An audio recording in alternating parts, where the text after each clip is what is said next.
So our group is the power supply testing. Our entire goal was to make a testing device to test power supplies. Power supplies are crucial for computer operation. If they are not operating correctly, the computer will not operate at all. So this right here is our entire testing device.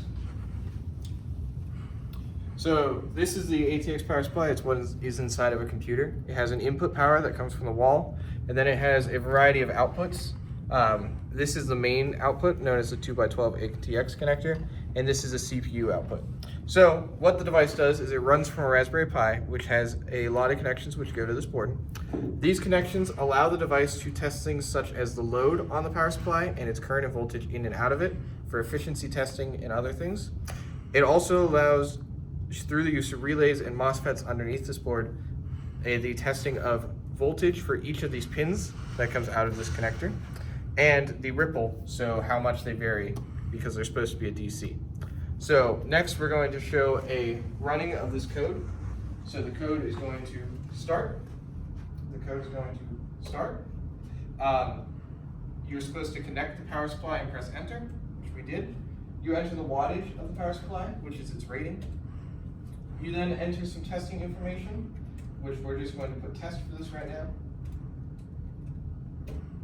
And then you select which tests you want to run. For our purpose, we're going to run all of the tests. Then you're going to quit the selection. And then you're going to select what loads you want to run for each test, which is the efficiency test and load test.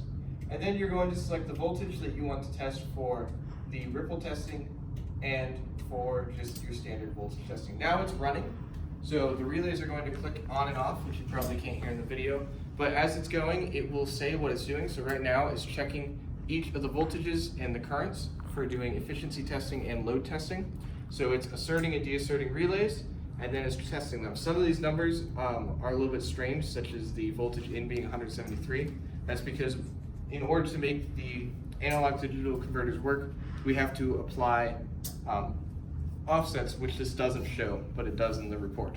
So once all of these tests are done, which is about to do the last couple here, all of this information is compiled together onto a small USB thumb drive and included into a text file, which gives a full report on what all of these values were.